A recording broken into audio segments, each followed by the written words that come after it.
prophète sallallahu alayhi wa sallam a envoyé une lettre au César pour l'inviter à l'islam.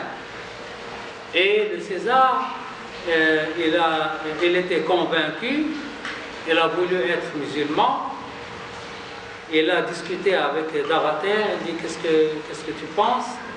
Et Darater dit moi je vais être musulman. Et le roi dit je veux bien être musulman mais j'ai peur de mon royaume. Et donc finalement il a préparé son royaume à l'islam.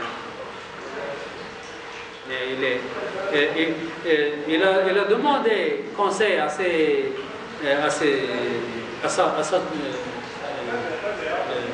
la cour, à sa cour. Il dit qu'est-ce que vous pensez? On devient musulman? Et les Romains étaient en colère. Il dit non, seulement je veux vous tester, je teste votre foi. Maintenant je suis content que vous refusez, donc nous ne sommes pas musulmans. Quant à Darater, il a dit moi je suis musulman. Ils l'ont tué, ils savaient qu'il va être tué, ils l'ont tué. Alors, il a écrit une lettre qu'il a donnée à Dihya. Dihya, c'est un compagnon du prophète.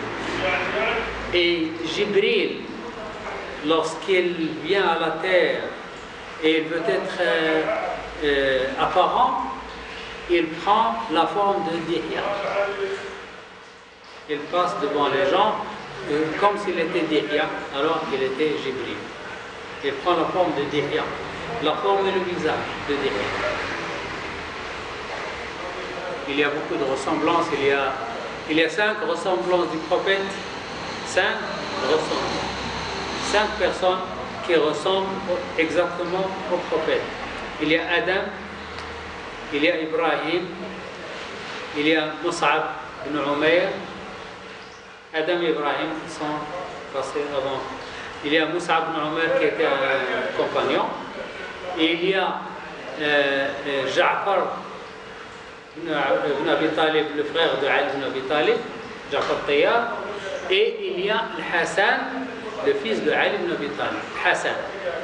Il y a Hassan al-Hussein.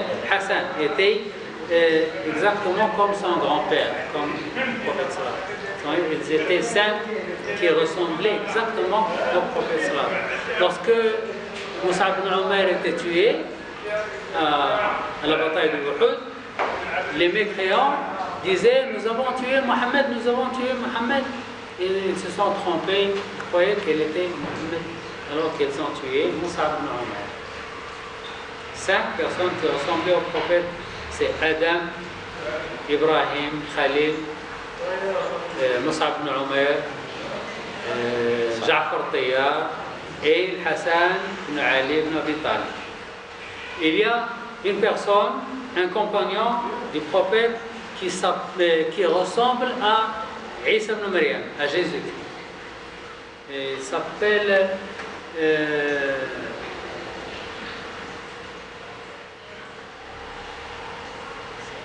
comment? J'ai oublié son nom maintenant. Je me rappelle toujours son nom, mais maintenant ça m'échappe. Et il y a une personne qui ressemble à la forme de Jibril lorsqu'il... vous vous rappelez l'histoire de... vous l'avez par cœur.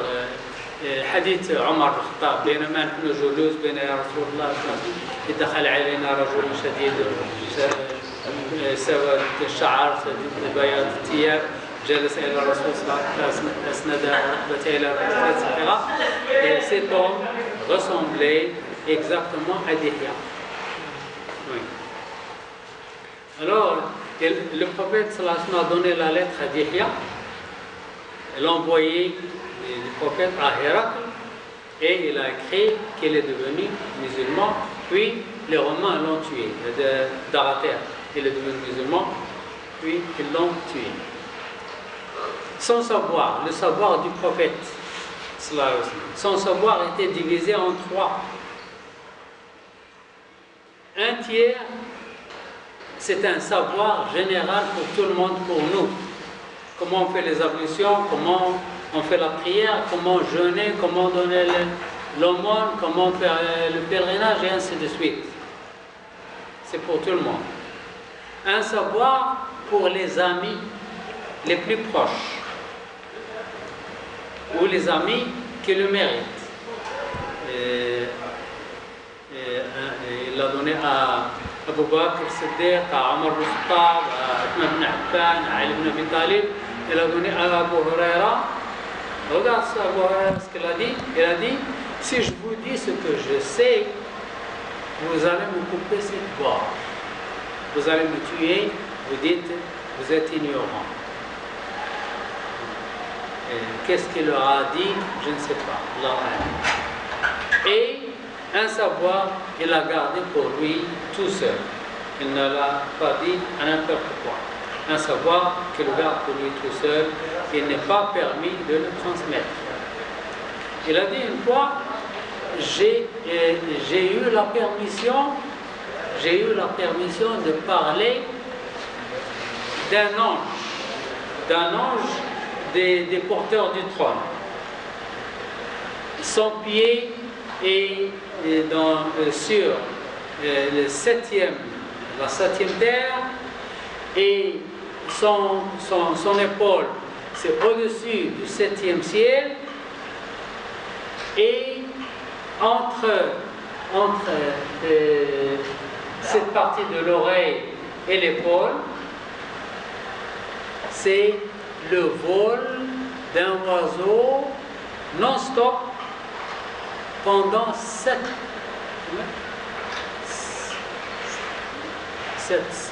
ans. Je ne me rappelle plus si 700 ans ou 7000 ans.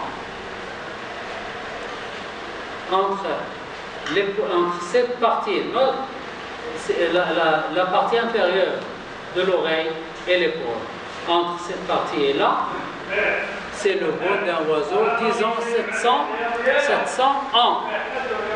700 ans quoi? 700 ans de lumière. Alors, calculez. C'est géant, c'est immense.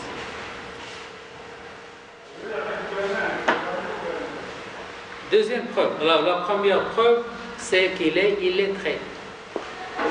La deuxième preuve, c'est ses prédictions. Il a dit des prédictions extraordinaires. À cette époque-là, il a dit des prédictions que nous voyons maintenant. Et des choses qui n'existaient pas lorsque j'étais en vie, lorsque j'étais petit.